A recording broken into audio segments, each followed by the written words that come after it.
అందరికీ నమస్కారం. నేను ఇవాళ పొద్దున్నే నిద్ర లేవగానే ఒక వీడియో చూసుకుని నవ్వుకున్నాను. నేను నిన్న మోహన్ బాబు గారి ఫంక్షన్కి వెళ్ళేటప్పుడు లేట్ అయిందని కొంచెం హడావుడిగా వెళ్తున్నాను. అంతలోకే దయాన్ని ఎదురయ్యాడు. ఏదో పిచ్చపాటి మాట్లాడుకున్న తర్వాత రాన్న ఫోటో తీసుకుందాం అంటే వద్దండి ఫోటో వద్దాం అని చెప్పేసి నేను చకచక లోపలికి వెళ్ళిపోయాను.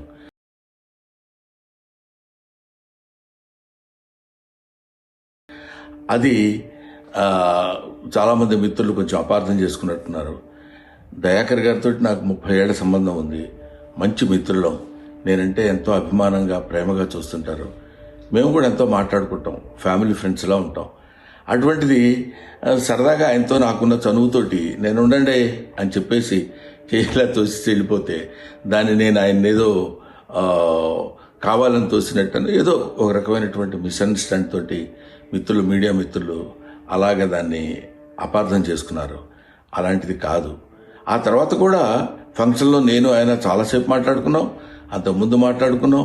ఫంక్షన్ అయిపోయిన తర్వాత కూడా మేము మాట్లాడుకున్నాం. కానీ ఇది పొద్దునే చూడగానే ఆయన నేను చూసుకొని నవ్వుకున్నాం కూడా. ఇది చూడడానికి మిత్రమా ఇట్లాగా అనుకున్నారు అన్న, ఇట్లాగే దీన్ని మిస్అండర్స్టాండ్ చేసుకున్నారని ఆయన అంటే నేను కూడా ఎంతో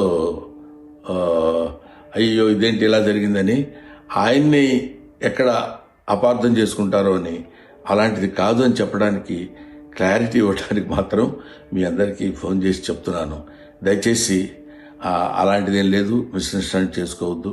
ఇన్ని సంవత్సరాలుగా ఆయనకి మాకున్న అనుబంధంతో మేమిద్దరం సరదాగా అలా మాట్లాడుకున్నాం తప్ప వేరే విధంగా కాదు. నమస్తే.